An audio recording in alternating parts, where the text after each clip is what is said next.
we were discussing about techniques of financial analysis, in which we have studied meaning of financial analysis, meaning of interpretation, difference between analysis and interpretation, and some important objectives of financial analysis. In our today's lecture, we will understand the types of financial analysis. Financial analysis can be classified into different categories on the basis of modus operandi and material used.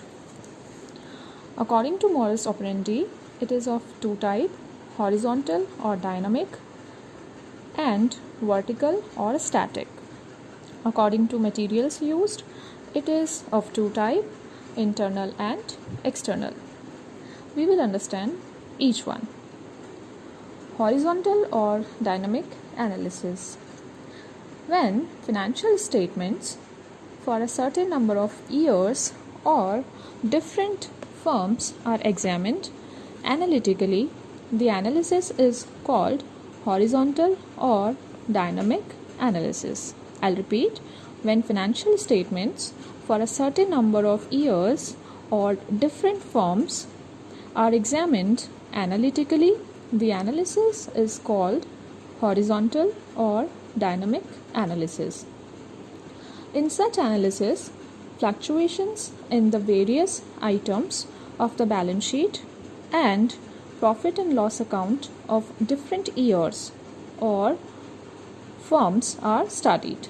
For example, by examining the amount of debtors shown in the balance sheets prepared at the end of 2007, 8 and 9, it can be ascertained whether amount of debtors in 2007 has increased or decreased in comparison to 8 and 9. Thus, the horizontal analysis consists of a study of the behavior of each of the item in the statement. It is called dynamic analysis because it measures the changes in various items of one year as compared to previous year or years. This method is useful in measuring the progress of the business from year to year. In such type of analysis, the changes are expressed in the following ways. Number 1. Expressing increase or decrease in absolute amounts. The amount of change in items of the statements of 2 years is expressed by the sign of plus or minus. Plus amount indicates increase while minus amount indicates decrease. Number 2. Expressing increase or decrease in terms of percentage. Under this method, percentage increase or decrease is calculated in comparison to the previous year by dividing the amount of increase or decrease as obtained in 1 by the absolute figures of the previous year and multiplied by 100. Number 3. Expressing the changes by index numbers. When the financial statements are available for more than 2 years, the changes are expressed in the form of index numbers. Under this method, a normal year, generally the earliest past year, is chosen as the base year and this base year is taken as 100. Then, index number for the current year is calculated by dividing the current year amount by the base year's amount and multiplied by 100. When index numbers of different years are presented simultaneously, these are called trend percentages. Number 4. Expressing the changes by ratios. Under this method, ratios are calculated to compare the items of current year with the items of the previous year. For example, if the amount of an item of the base year is rupees 4,000 and that of current year is rupees 16,000, then the ratio of these two amounts would be 1:4. The various techniques through which Analysis is made under horizontal or dynamic are number 1 comparative balance sheet and P&L account or income statement, and number 2 is trend analysis. Okay, the second one is vertical or static analysis. Vertical or static analysis is the study of mutual relationship between different components or their totals of the financial statements for a definite period of time. For instance, to know the share of each asset in the total assets of the business at a specific date, the total assets will be assumed equal to 100, and for each asset, percentage shall be calculated. This type of analysis expresses present relationship at a specific date and not the fluctuations. Therefore, it is known as static analysis. This type of analysis is not of much use due to its inability to estimate changes occur in the financial position of a firm. The following techniques are used in vertical analysis: common size balance sheet and P&L account or income statement. Number 2 is structural ratios establishing relationships between various items of balance sheet and P&L. Both these techniques, horizontal as well as vertical of financial analysis, are complementary to each other, as John and Meyer has said. Horizontal and vertical, both type of analysis, are the backbones of the techniques of financial statements analysis. The analyst must be familiar with the significance of both types of analysis. Both are in no way contradictory to each other. Each provides its own specific type of information. Both static and dynamic are essential for complete analysis.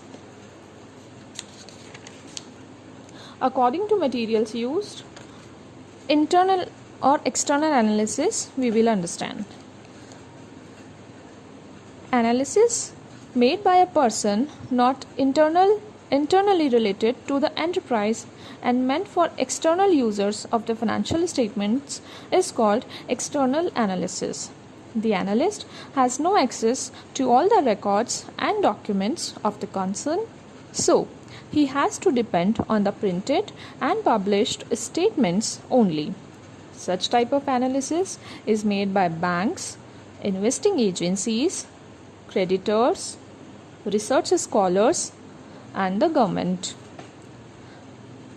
When analysis of financial statements is made by somebody internally related to the enterprise, such as executives, employees, etc., it is said to be internal analysis. Such persons have access to all the documents and records of the concern. Hence, it is done on the basis of information obtained from the internal and unpublished records and books. Such an analysis is more reliable as every information is available to the analyst. It is useful for managerial decision making. Now, what is the significance of financial statements analysis?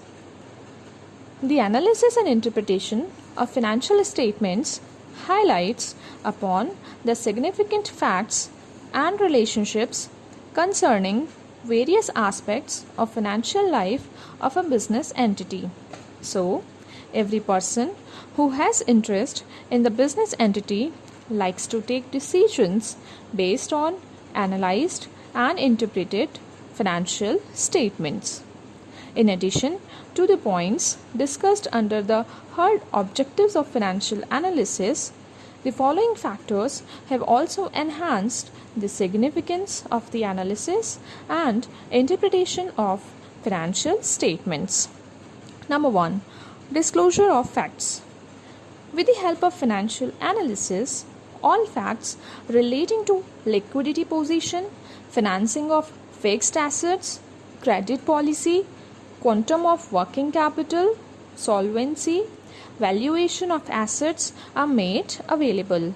Thus, as a result of analysis, all undisclosed facts come to light for the benefit of all concerned parties.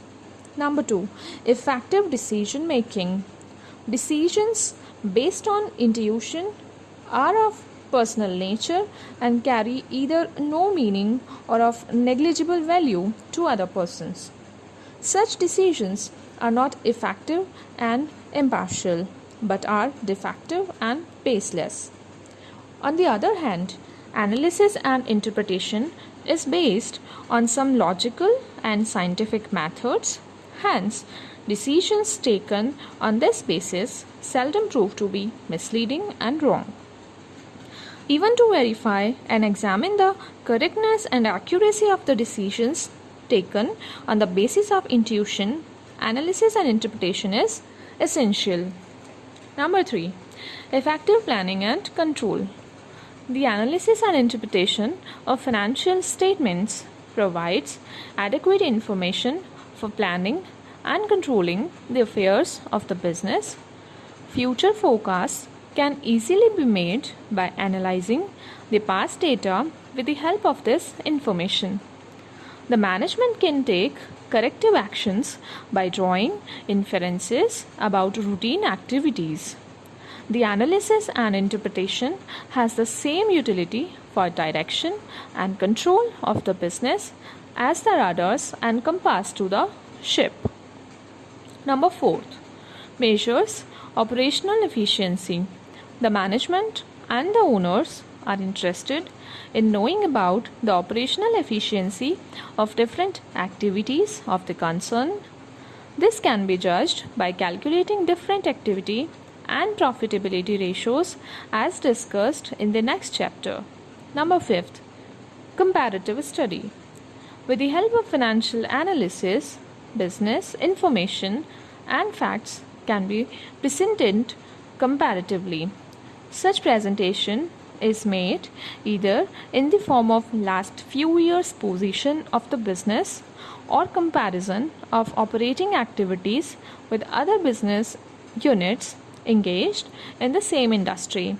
Thus, financial analysis is helpful in the comparative study of business efficiency. Number 6. Serving the needs of interested parties.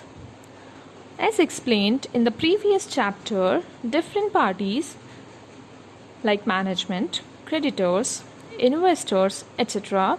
have a varied interest in the performance of the business. They search for information relating to their interest in the financial statements. Financial analysis provides necessary information on timely basis to these various parties. Now, let's understand what are the limitations or shortcomings of financial analysis.